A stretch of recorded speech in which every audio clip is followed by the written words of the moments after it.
Oxides of group 16।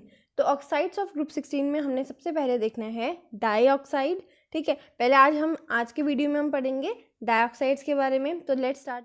Dioxides यानी कि हम अगर बनाएंगे कोई भी हमारे पास मेटल है और उसके साथ ऑक्सीजन कितने होंगे, 2 होंगे, तो वो अपने आप में क्या हो जाएगी, डाइऑक्साइड हो जाएगी। तो अब हम देखेंगे डाइऑक्साइड्स का फॉर्मूला। तो ये डाइऑक्साइड का फॉर्मूला कैसे बनेगा, सिंपल। हम क्या करेंगे, हम लेंगे मेटल, जो भी हमारे पास मेटल है ग्रुप 16 में, और ऑक्सीजन, है ना। तो मेटल जो है हम जानते हैं उसकी ऑक्सीडेशन स्टेट जो है +4 रहती है। पूरे ग्रुप में हम देखते हैं तो +4 जो होती है down the group more stable होती जाती है ना। तो ये तो हमने देखा है। आप यहाँ पर मेटल भी मान सकते हैं क्योंकि ज़रूरी नहीं है सभी मेटल्स हो, वो बस हम ऐसा लिख देते हैं कि मेटल्स मतलब वो एलिमेंट सेंस में ही होता है, तो मेटल भी होता है तो मेटल भी हो जाता है। सो मेटल जो है यहाँ पर इनके जो ऑक्सीडेशन स्टेट है, कॉमन ऑक्सीडेशन स्टेट है वो है +4। ठीक है, और ऑक्सीजन के हम जानते हैं कितनी होती है, ऑक्सीजन की होती है -2, है ना। तो अगर हमें बनाना है डाइऑक्साइड तो हम सिंपली करेंगे इनको क्रॉस मल्टीप्लाई, और क्रॉस मल्टीप्लाई करने के बाद हमें मिल जाएगा M2O4, और M2O4 को और सिंप्लीफाई करेंगे तो ये क्या बन जाएगा, ये बन जाएगा MO2। MO2 एग्जाम्पल के लिए देखिए, एग्जाम्पल के लिए जैसे हमारे पास होता है सल्फर डाइऑक्साइड SO2, है ना, और उसके बाद होता है सेलीनियम डाइऑक्साइड एट्सेट्रा। इसी तरह से आप खुद भी बना सकते हैं, है ना, तो सभी का ऐसे बन जाएगा। तो ये हो गया, हमने देख लिया डाइऑक्साइड्स का फॉर्मूला। तो किसी का भी फॉर्मूला अगर आपको बनाना, अगर आपके पास 2 एलिमेंट्स है और उनकी ऑक्सीडेशन स्टेट अगर आपको पता है तो आप उसका आराम से फॉर्मूला बना सकते हैं। तो ये क्या बन गई है, इसकी डाइऑक्साइड्स बन गई। नेक्स्ट अब हमारे पास शेप एंड हाइब्रिडाइजेशन। तो शेप एंड हाइब्रिडाइजेशन देखते हैं अब SO2 का।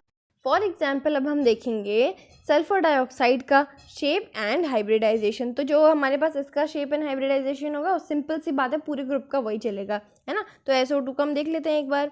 तो बताइए जल्दी जल्दी मुझे, जो SO2 है उसमें टोटल इलेक्ट्रॉन्स कितने हैं, S में 6 इलेक्ट्रॉन्स होते हैं टोटल। हमेशा ये जो है इस तरह से लिख लीजिए आप, 6 इलेक्ट्रॉन्स होते हैं टोटल। उनमें से 2 तो ऑक्सीजन ने जो है बॉन्ड बनाने में यूज़ कर लिए हैं, है ना, बॉन्ड बनाने में यूज़ कर लिए हैं। अब बचे कितने उसके पास, अब उसके पास बच गए 2, उसने बॉन्ड बना लिया। अब आप यहाँ पे ध्यान भी तो दीजिए, बॉन्ड किससे बनाया उसने, ऑक्सीजन के साथ। ऑक्सीजन जब भी बॉन्ड बनाता है तो हमेशा बनाता है डबल बॉन्ड, है ना, यानी कि 2 बॉन्ड यूज़ हुए हैं, यानी कि 4 बॉन्ड्स जो हैं हमारे ऑक्सीजन ने यूज़ कर लिए हैं, है ना। मतलब 4 जो हमारे पास इलेक्ट्रॉन्स हैं वो ऑक्सीजन ने यूज़ कर लिए हैं, बच गए 2 इलेक्ट्रॉन्स, और 2 इलेक्ट्रॉन्स जो बच गए हैं वो क्या होगा, लोन पेयर होगा। लोन पेयर यानी कि सिर्फ एक ही लोन पेयर यहाँ पर होगा, यहाँ पे प्रेजेंट, क्योंकि दोनों ही जो इलेक्ट्रॉन पेयर होगा उसी को तो हम लोन पेयर बोलेंगे। तो एक हमारे पास क्या हो जाएगा, यहाँ पर लोन पेयर हो जाएगा, और बचे हुए जो 4 इलेक्ट्रॉन्स थे वो बॉन्ड पेयर हैं ऑक्सीजन की, क्योंकि ऑक्सीजन डबल बॉन्ड बनाता है। तो इसकी जो होगी हमारे पास AB2L हो जाएगी, है ना। तो AB2L होगी तो हम सिंपल सा इसका बना सकते हैं अब स्ट्रक्चर। तो AB2L इसकी कन्फिग्रेशन हो गई, यानी कि हमारे पास जो टोटल है यहाँ पर कितने हैं, 3 है आपके पास। तो 3 के शेप बनेगा, जो भी शेप होगा 3 का शेप बनेगा वहाँ पर। इतनी बात आपको तब दिमाग में लगा लेनी है। ओके, तो अब इसका स्ट्रक्चर बनाते हैं फटाफट से। सल्फर हमारे पास, इसके पास टोटल इलेक्ट्रॉन्स होते हैं 6, 1 2 3 4 5 6। तो हमने इसको 3 के फॉर्म में अरेंज कर लिया है ना। उसमें से हम जानते हैं जो उसके 2 इलेक्ट्रॉन्स है उसने शेयर किया ऑक्सीजन के साथ। ऑक्सीजन के साथ इसने जब शेयर किए तो यहाँ पर इसका डबल बॉन्ड बना होगा। बच गया अब एक इलेक्ट्रॉन पेयर, तो उसे हम क्या बोलते हैं, लोन पेयर।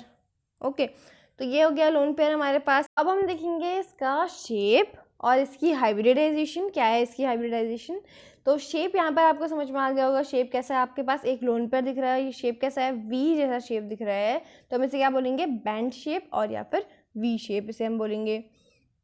शेप हो जाएगा बेंट या फिर वी शेप। बेंट और वी शेप इसका शेप हो गया। अब इसकी हाइब्रिडाइजेशन देखेंगे तो इसकी हाइब्रिडाइजेशन हो जाएगी, अब आप खुद बताइए यहाँ पे इसकी हाइब्रिडाइजेशन क्या होगी। यहाँ पे टोटल जो है आपके पास कितने बॉन्ड्स हैं, टोटल बॉन्ड्स हैं आपके पास लोन पेयर को भी मिला के तो 3 है। ठीक है, बॉन्ड जो है 3 हमारे पास है टोटल। तो अब आपको इसको क्या करना है, इसी तरह से SP के ऑर्डर में से फिल कर देना है। S में 1, P में 2, तो 3 हो गए यहाँ पे, है ना, 3 हो गए यहाँ पे टोटल ऐड करके। तो यहाँ पे SP2 इसकी क्या होगी, हाइब्रिडाइजेशन हो जाएगी, जिसमें कि क्या है आपके पास 2 सिग्मा बॉन्ड्स हैं, ये 2 सिग्मा बॉन्ड्स है ना, 2 सिग्मा बॉन्ड्स हैं और एक लोन पेयर है। इतनी बात समझ में आ गई आपको? 2 सिग्मा बॉन्ड, 1 लोन पेयर है, इसका मतलब sp2 हाइब्रिडाइजेशन इसमें प्रेजेंट होगी। इतनी बात समझ में आ गई ना? अब हम नेक्स्ट देखेंगे टाइप्स ऑफ बॉन्ड। तो SO2 में क्या क्या टाइप्स ऑफ बॉन्ड आते हैं? सबसे पहले अगर हम स्टार्ट करें सिग्मा से, तो सिग्मा आपको दिख रहे होंगे, यहाँ पे 2 सिग्मा बॉन्ड है, तो सिग्मा बॉन्ड कितने हो गए? यहाँ पर सिग्मा बॉन्ड हो गए हमारे पास 2, है ना। अगर हम देखें अब पाई बॉन्ड जो होते हैं आपको दिख रहे होंगे 2 हैं, और 2 भी कौन कौन से हैं? आपके पास पी पाई हैं, डी पाई हैं, डी पी पाई हैं, है ना। तो वो हम चेक करेंगे कैसे हैं ये डी पी पाई हैं, क्या है। तो हम जानते हैं जो हमारे पास SO2 है, इसका जो अगर हम स्ट्रक्चर बनाएं, इसके ऑर्बिट्स का स्ट्रक्चर बनाते हैं, तो ये देखिए इसका S ऑर्बिट, इसका P ऑर्बिट, और इसके आगे भी D ऑर्बिट भी होगा, है ना, वो भी बना लेते हैं, D ऑर्बिट रहेगा, है ना। इतनी बात समझ में आ गई। पहले हम क्या करेंगे, यहाँ पर इसके इलेक्ट्रॉन्स को फिल कर लेते हैं, ठीक है। हम जानते हैं यहाँ पर S पे कितने होते हैं, इसके पास 2 इलेक्ट्रॉन होते हैं, P में 4 होते हैं, D में खाली होता है। अब क्योंकि हमें ऑक्सीजन जो है 2 ऑक्सीजन को बॉन्ड बनाना है सल्फर के साथ, तो सल्फर को कितने अनपेयर्ड इलेक्ट्रॉन चाहिए होंगे? 2 नहीं, इसको चाहिए होंगे 4 अनपेयर्ड इलेक्ट्रॉन्स, बिकॉज जो हमारे पास एक ऑक्सीजन है वो 2 डबल बॉन्ड बनाता है, तो उसको 2 इलेक्ट्रॉन की जरूरत पड़ेगी, है ना। तो यहाँ पर जो ऑक्सीजन, यहाँ पर जो सल्फर है वो क्या करेगा, कितने अनपेयर्ड अपने इलेक्ट्रॉन कर लेगा? वो अपने अनपेयर्ड इलेक्ट्रॉन 4 अनपेयर्ड इलेक्ट्रॉन कर लेगा। अभी उसके पास कितने हैं? अभी उसके पास सिर्फ 2 इलेक्ट्रॉन्स हैं जो कि अनपेयर्ड है। तो अब ये क्या करेगा, S वाला जो इसके पास S वाला दिख रहा है, ये वाला इलेक्ट्रॉन को एक्साइट करेगा और ये इसे कहाँ भेज देगा? D में भेज देगा, ठीक है। तो अगर इसे हम एक्साइट करके यहाँ ले आए तो अब ये ऐसा हो जाएगा, यानी कि अब हमारे पास 4 इसके पास दिखाई दे रहे होंगे आपको कि इसके पास 4 अनपेयर्ड इलेक्ट्रॉन हो गए हैं। ओके, 4 आपके पास इसके अनपेयर्ड इलेक्ट्रॉन आपको दिखाई दे रहे होंगे। इतनी बात समझ में आ गई। अब हम देखेंगे जब हम यहाँ पे क्या करते हैं, आप जानते हैं कि जो यहाँ हमारे पास SO2 है, इसकी हाइब्रिडाइजेशन है sp2, है ना, sp2 है, यानी कि एक S का और 2 P के हमारे पास किस में यूज़ हो जाएंगे? रिएक्शन sp और 2 यहाँ पर P के 2 जो हैं, उन्होंने तो sp2 हाइब्रिडाइज बना लिए, बच गया हमारे पास एक P का और एक हमारे पास बच गया D का। तो ये जो दोनों के दोनों हैं, P का D का, दोनों मिलकर के ऑक्सीजन के साथ बनाएंगे क्या? इसके साथ ऑक्सीजन के साथ बनाएंगे बॉन्ड, और ऑक्सीजन के साथ जो ये बॉन्ड बनाएंगे वो आप जानते हैं ऑक्सीजन जो है उसके पास सिर्फ रहता है, सिर्फ उसके पास पाई जो होता है, पाई आपके पास जानते हैं कि सिर्फ P वाला बॉन्ड जो है वो P के साथ ही बना सकता है, D ऑर्बिटल उसमें होता नहीं है। तो ये P पाई बॉन्ड बनाएगा इसके साथ। अगर यहाँ पर भी इसके पास P पाई है तो ये भी P पाई बनाएगा ऑक्सीजन। हम जानते हैं इसके पास यहाँ पर D पाई है तो ऑक्सीजन इसके साथ D पाई P पाई मल्टीपल बॉन्ड बनाएगा। तो इससे आपको समझ में आ रहा होगा कि यहाँ पर sp2 के अलावा P पाई एक P पाई बॉन्ड बन जाएगा, और आपके पास इसके एक ही D पाई बॉन्ड बन जाएगा। तो टाइप्स ऑफ बॉन्ड अगर आपको पता करना है तो यही मेथड आप लगाना, और बिल्कुल आपका बिल्कुल सही आएंगे टाइप्स ऑफ बॉन्ड जो हैं इसके, राइट। तो अब हम देखेंगे इसका नेक्स्ट क्वेश्चन जो इसी से शेप से रिगार्डिंग है। Carbon dioxide is linear while sulphur dioxide has band shape. तो बहुत प्यारा क्वेश्चन है। तो यहाँ पर देखिए जो कार्बन डाइऑक्साइड है और SO2 है, इनका फॉर्मूला लगभग सेम है, बट जो इसमें डिफरेंस होता है वो होता है इनके स्ट्रक्चर में, ठीक है। तो अगर ऐसा क्वेश्चन आता है और आपको समझ में नहीं आता है क्या करना है, तो एक बार ना उसका स्ट्रक्चर बना लेना और खुद उसमें स्टार्ट करना कि आप समझ सको कि उसमें क्या डिफरेंस है। देखिए सबसे पहले हम क्या करेंगे, कार्बन डाइऑक्साइड का स्ट्रक्चर बनाएंगे। कार्बन डाइऑक्साइड होते हैं आपके पास C डबल बॉन्ड O 4 होते हैं इसके पास। कार्बन के पास, सल्फर के पास कितने होते हैं? 6 इलेक्ट्रॉन्स होते हैं आउटर मोस्ट में। तो 6 जो हैं, एक तो आपके पास आप जानते हैं कि एक तो लोन पेयर बनता है, तो 2 इलेक्ट्रॉन तो यहाँ चले गए। फिर बचे आपके पास 4 बॉन्ड्स, उनमें से एक बॉन्ड ऑक्सीजन के साथ, दूसरा भी ऑक्सीजन के साथ ये बना लेता है। तो आपको अब यहाँ पे स्ट्रक्चर का डिफरेंस समझ में आ रहा है, यहाँ पे आ रहा होगा, है ना। तो यहाँ पर क्योंकि आपके पास जो सल्फर है इसमें आपको दिखाई दे रहा है क्या? लोन पेयर की वजह से यहाँ क्या होता है, ये जो है ये थोड़ा सा क्या हो जाते हैं, ये वाले जो आपके पास ये बॉन्ड्स दिख रहे हैं ये भी पहले स्ट्रेट हुए होंगे, है ना, ये भी पहले इसी तरह रहे होंगे, बट क्योंकि यहाँ पे लोन पेयर है तो लोन पेयर की वजह से ये थोड़े क्या हो गए होंगे, बेंट हो गए होंगे, रिपेल कर दिया होगा, और इसके वजह से ये क्या हो गए होंगे, बेंट हो गए होंगे, बेंट शेप आ गई है किसकी वजह से? लोन पेयर की वजह से, क्योंकि लोन पेयर ने वो स्पेस उससे ले ली है। सो बेंट शेप का रीज़न आपको समझ में आ गया। सल्फर डाइऑक्साइड में यहाँ पर क्या हुई है, lone pair bond pair repulsion, है ना।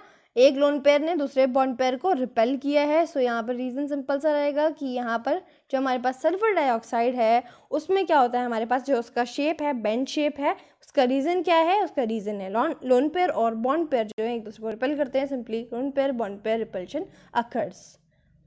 तो यही आप लिखेंगे इसमें। नेक्स्ट क्वेश्चन है हमारे पास, why bleaching action of sulphur dioxide is temporary.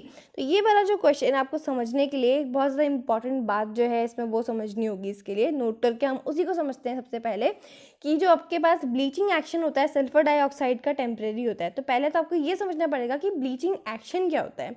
Bleaching action कब टेम्परेरी होता है, कब परमानेंट होता है, कब आपको समझना है कि परमानेंट है हो रहा है यहाँ पे परमानेंट हो रहा है, और कब टेम्परेरी होता है। तो सिंपल सा है, ये भी मैं आपको समझा दूंगी 2 मिनट में। यहाँ देखिए, ब्लीचिंग एक्शन जो है, ब्लीचिंग एक्शन ये होता है 2 तरीके का ब्लीचिंग एक्शन, और 2 तरीके में सबसे पहला आता है रिड्यूसिंग और दूसरा आता है ऑक्सीडाइजिंग प्रॉपर्टी। ठीक है, सबसे पहले का है रिड्यूसिंग या फिर ऑक्सीडाइजिंग, आप कुछ भी लिख सकते हैं, रिड्यूसिंग प्रॉपर्टी, और दूसरा है आपके पास ऑक्सीडाइजिंग प्रॉपर्टी, ऑक्सीडाइजिंग प्रॉपर्टी। ठीक है, इतनी बात समझ में आ गई आपको मेरी। तो आपको इतनी बात समझ में आ गई होगी कि रिड्यूसिंग की बात की है तो यानी कि हाइड्रोजन जो होगा यहाँ पर रिलीज़ हो रहा होगा और यहाँ पर क्या होगा, ऑक्सीजन रिलीज़ हो रहा होगा। ओके, अब आएगी इसके बाद बहुत ज़्यादा इम्पॉर्टेंट बात, वो क्या है। तो हमें क्या करना है कि रिड्यूसिंग है या फिर ऑक्सीडाइजिंग है, हमें तो पता करना है कि जो ब्लीचिंग एक्शन है कब टेम्परेरी होता है, कब क्या होता है, परमानेंट होता है।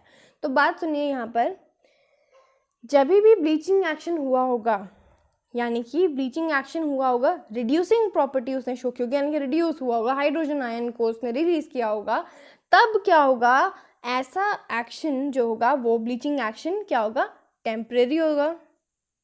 ठीक है, टेम्परेरी होगा। तो अब आपको दूसरी बात तो अपने आप ही समझ में आ गई होगी कि जब भी ऑक्सीडाइजिंग प्रॉपर्टी शो करेगा कोई भी रिएक्शन यानी कि ब्लीचिंग एक्शन, तो वहाँ पर क्या होगा, वो क्या होगा, परमानेंट होगा, यानी कि ऑक्सीजन को रिलीज करेगा तो हम उसे क्या बोल देंगे, वो क्या हो रहा है, परमानेंट शो कर रहा है एक्शन। तो इतनी सी बात थी यहाँ पर कि ब्लीचिंग एक्शन 2 तरीके का होता है, रिड्यूसिंग, ऑक्सीडाइजिंग।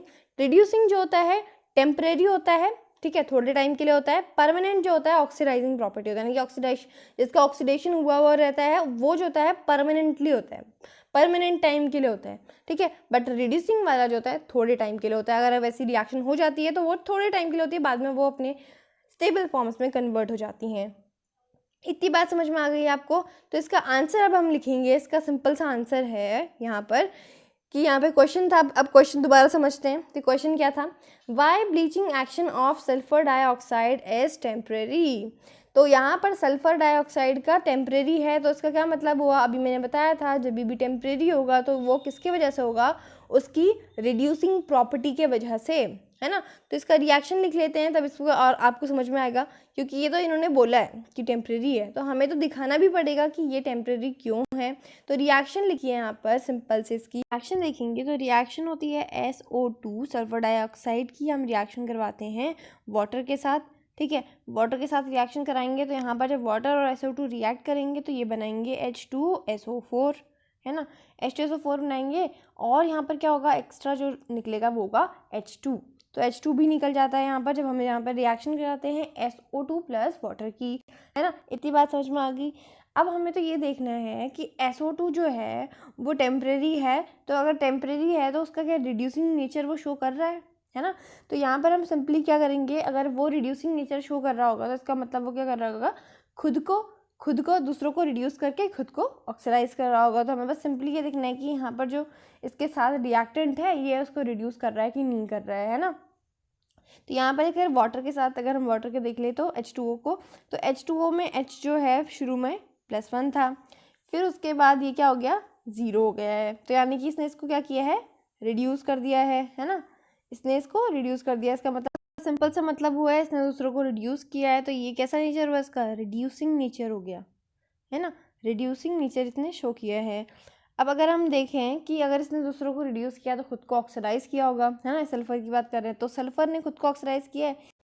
तो यहाँ पर अगर हम SO2 में देखें और फिर H2SO4 में देखें तो यहाँ पर क्या होना चाहिए, अगर उसका खुद का ऑक्सीडेशन हो रहा है, अगर खुद का ऑक्सीडेशन हो रहा है इसका मतलब चार्ज क्या हो रहा होगा, बढ़ रहा होगा। तो यहाँ पर अगर हम SO2 में इसका चार्ज देखें तो यहाँ पर कितना होगा इसका चार्ज, एक ऑक्सीजन का -2 और 2 का -4, तो ये कितना हो जाएगा, +4 है इसका चार्ज यहाँ पर। इस तरफ यहाँ पे H2SO4 में देखते हैं, हम जानते हैं ऑक्सीजन कितना होता है, ऑक्सीजन होता है यहाँ पर 4 × 2 यानी कि 8 है। और उसी तरह अगर हम देखें H2 तो ये हो जाएगा +2 है ना। तो इसे अगर हम करेंगे तो यहाँ पर क्या आ जाएगा, इसकी ऑक्सीडेशन स्टेट +6 आ जाएगी। तो सल्फर की ऑक्सीडेशन स्टेट यहाँ पे आ गई +6, 4 से गई है 6, यानी कि यहाँ चार्ज क्या हुआ है, बढ़ा है। चार्ज जब भी बढ़ता है उसे हम क्या बोलते हैं, ऑक्सीडेशन होता है उसका, है ना, ऑक्सीडेशन हुआ है। यानी कि यहाँ पे इसने रिड्यूसिंग नेचर शो किया, दूसरों को रिड्यूस करके खुद ऑक्सीडाइज हुआ है। सिंपल सी बात है, रिड्यूसिंग नेचर को आप सिंपल एक रिड्यूसिंग एजेंट की तरह ट्रीट कर सकते हैं, बिल्कुल वैसे ही यहाँ पर भी चलेगा। ओके, इतनी बात समझ में आ गई आपको। तो आप सिंपल सा यहाँ पर क्या करेंगे, यही रिएक्शन लिख देंगे, why bleaching action of SO2 is temporary में सबसे पहले ये रिएक्शन लिखेंगे। फिर आप यहाँ पर सिंपल सा इसका आंसर लिखेंगे, this is because the bleaching action of SO2 is due to its reducing property. तो ये किसकी वजह से है, इसकी due to its reducing properties. इतना सा आंसर आप लिखेंगे और आपका ये क्वेश्चन बिल्कुल सही हो जाएगा। सही क्वेश्चन अगर आपके पास आ जाए बिल्कुल कि ब्लीचिंग एक्शन जो है किसी भी कंपाउंड का दे दिया है, टेम्परेरी की जगह परमानेंट दे देगा, आपको समझना है परमानेंट जो होगा हमेशा ऑक्सीडाइजिंग प्रॉपर्टी वाला होगा, है ना, ऑक्सीडाइजिंग प्रॉपर्टी के वजह से होगा। तो वहाँ पर ऑक्सीडेशन मतलब दूसरे का ऑक्सीडेशन हो रहा होगा, खुद का रिडक्शन हो रहा होगा उसका, है ना। तो यहाँ पर आप बिल्कुल ऐसे ही चलेंगे और यहाँ पर आपका हो जाएगा ये वाला ब्लीचिंग एक्शन वाला क्वेश्चन। तो जब भी आता है तो बस आपको ध्यान देना है टेम्परेरी या परमानेंट है, या फिर पूछा जा सकता है उल्टा भी पूछ सकते हैं, पर उल्टा नहीं पूछते, वैसे इसी टर्म में पूछते हैं टेम्परेरी या परमानेंट होता है। तब आपको समझना है टेम्परेरी जो होता है उसकी रिड्यूसिंग प्रॉपर्टी की वजह से होता है और परमानेंट ऑक्सीडाइजिंग प्रॉपर्टी की वजह से। तो अब हमारे पास नेक्स्ट आती है ट्राई ऑक्साइड्स, ठीक है। तो हमने सबसे पहले देखा था डाइऑक्साइड, अब हमने देखी है ट्राई ऑक्साइड। तो ट्राई ऑक्साइड अगर रहेगी तब क्या होगा, यहाँ पे सिंपल सा अगर फॉर्मूला बनाएंगे हम तो यहाँ पे सिंपल सा बन जाएगा ट्राई ऑक्साइड के लिए, यानी कि 3 ऑक्सीजन रहेंगे उसमें। तो ट्राई ऑक्साइड के केस में क्या होगा, जो मेटल की हमारे पास जो भी एलिमेंट है हमारे पास, उसकी जो ऑक्सीडेशन स्टेट होती है वो रहती है +6, और जो हमारे पास ऑक्सीजन है उसकी हमेशा ही -2 रहती है। क्रॉस मल्टीप्लाई करेंगे, क्रॉस मल्टीप्लाई करने के बाद ये बन जाएगा MO3, ठीक है, MO3 बन जाएगा, यानी कि ये बन गया है एक ट्राई ऑक्साइड। और इसके एग्जाम्पल क्या हो सकता है, एग्जाम्पल में आप लिख सकते हैं इसके स्टार्ट करेंगे S से, तो SO3, SeO3, ठीक है, और ऐसे कई सारे हो सकते हैं, आप इसके आगे भी बना सकते हैं, है ना। तो ये हो गया आपके पास ट्राई ऑक्साइड्स। अब हम इसका भी सेम ट्रेंड में देखेंगे, शेप एंड हाइब्रिडाइजेशन। तो एग्जाम्पल में हमने ले लिया है SO3 का, ठीक है, SO3 का लेके मान रहे हैं। और इसका अगर हम देखें, इसका शेप देखें तो S के पास टोटल 6 इलेक्ट्रॉन्स होते हैं, 6 में से 6 के 6 जो है ऑक्सीजन ने यूज़ कर लिए, क्योंकि ऑक्सीजन जो होता है डबल बॉन्ड बनाता है, ऑक्सीजन डबल बॉन्ड बनाता है सल्फर के साथ, इस वजह से इसका जो एक आपके पास 2 इलेक्ट्रॉन्स है वो सल्फर ने यूज़ कर लिए होंगे। तो यहाँ पर टोटल जो है आपके पास 6 बॉन्ड बनेंगे, और 6 बॉन्ड बनने की वजह से यहाँ पे एस के पास एक भी लोन पेयर नहीं होगा। तो सिंपल सा इसका स्ट्रक्चर बनेगा AB3 का, AB3 यानी कि 3 का स्ट्रक्चर बनेगा। स्ट्रक्चर देखिए कैसे बनेगा, सिंपल सा, यहाँ पर आप क्या करेंगे, बस इस तरह से ट्रिपल बॉन्ड जो है डबल बॉन्ड बना देंगे 3 बार, और ये बन गया आपके पास SO3 का स्ट्रक्चर, राइट। अब ये देखिए, अब आपके पास SO3 का स्ट्रक्चर बन गया है। अब आप यहाँ पर देखेंगे इसकी शेप क्या है, शेप यहाँ पे देखिए, शेप है आपके पास यहाँ पर ट्राइगोनल प्लेनर, इसे हम ट्राइगोनल प्लेनर बोलते हैं, राइट। शेप लिख लेंगे आप यहाँ पे ट्राइगोनल प्लेनर, और शेप हो गया। अब हाइब्रिडाइजेशन देख लेते हैं, यहाँ पर हम इसकी देखेंगे हाइब्रिडाइजेशन। अब हाइब्रिडाइजेशन जो होगी इसकी क्या हो जाएगी, देखिए यहाँ पर total bond pair lone pair जो है कितने हैं, लोन पेयर है नहीं, बॉन्ड पेयर 3 है। तो तीनों को हमें क्या करना है, sp3 वाले जो हमारे पास sp_d करके चलता है उसमें बस फिल करते जाना है। तो S में 1 आएगा, बचे 2, तो वो कितने में आ जाएंगे, P में आ जाएंगे। तो sp2 इसकी हाइब्रिडाइजेशन हो जाएगी, सिंपल था, ठीक।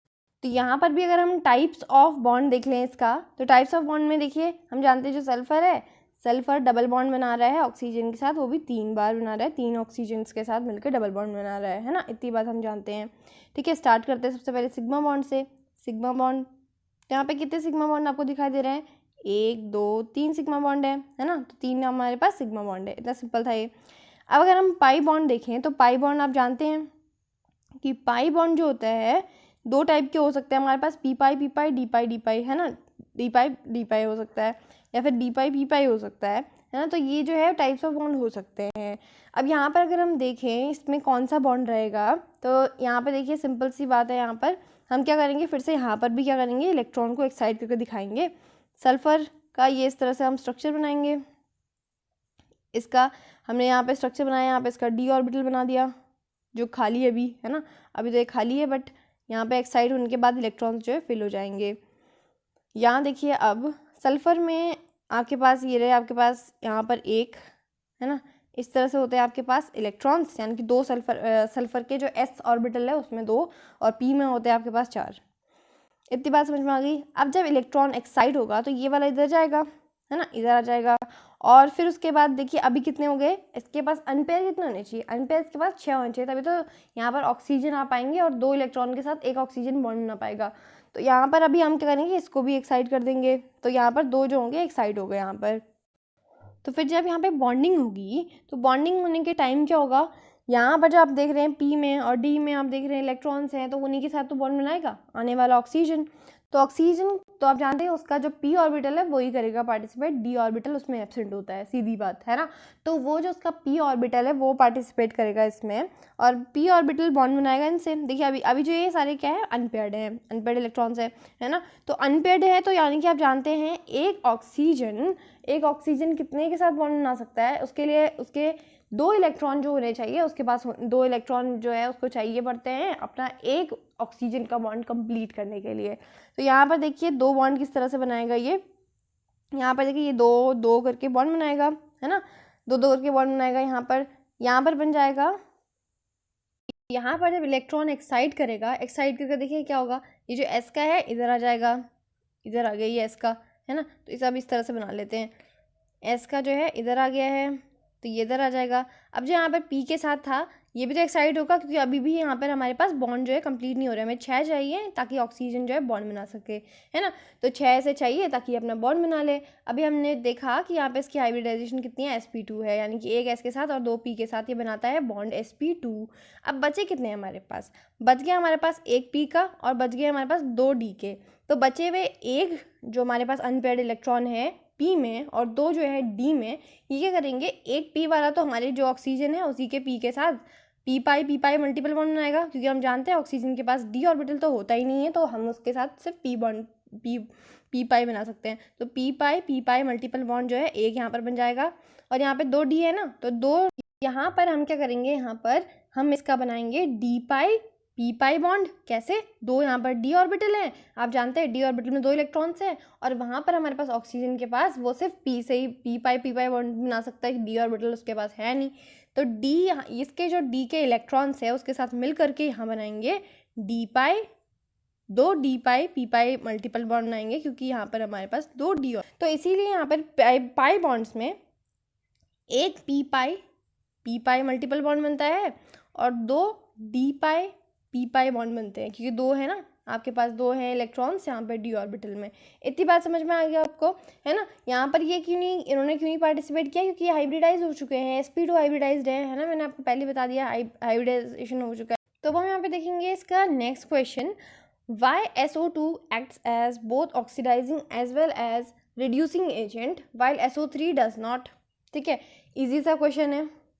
अब आप देखिए SO2 जो है, SO2 के भी ऑक्सीडेशन स्टेट क्या है और SO3 की क्या है। SO2 की यहाँ पर आपके पास है +4, क्योंकि यहाँ पे एक ऑक्सीजन -2 है, 2 तो +4 -4, तो यहाँ पर सल्फर हो जाएगा +4।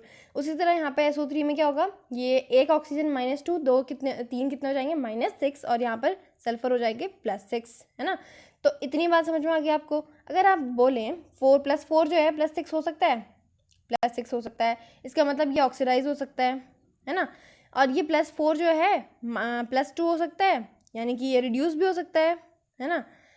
SO3 जो है +4 +2 दोनों हो सकता है, तो ये रिड्यूस तो हो सकता है। अब ये +6 से और ज़्यादा इसकी ऑक्सीडाइज तो नहीं हो सकता ये, है ना, इससे ज़्यादा तो इसकी होती ही नहीं ऑक्सीडेशन स्टेट, तो ये ऑक्सीडाइज नहीं हो सकता है। इसीलिए जो SO2 है इसकी जो आपके पास स्टेट है ऑक्सीडेशन स्टेट +4, ये इसे बढ़ा और कम दोनों कर सकता है, इसीलिए ये oxidising as well reducing agent है। बट SO3 जो है उसकी जो है +6 है, जिसके बाद वो ना उसे मतलब कम तो कर सकता है बट बढ़ा नहीं सकता, इसीलिए वो दोनों की तरफ वर्क नहीं करता है। यही सिंपल सा आंसर यहाँ पे लिखा हुआ है। This is because in SO2 sulphur has +4 oxidation state, as a result it can reduce as well as increase its oxidation state during the reaction, thus it can act as both oxidizing as well as reducing agent while SO3 cannot do so। और इसका reason भी अगर आप लिखना चाहते हैं कि वो +6 से अपनी ज़्यादा जो उसकी ऑक्सीडेशन स्टेट है वो बढ़ा नहीं सकता है।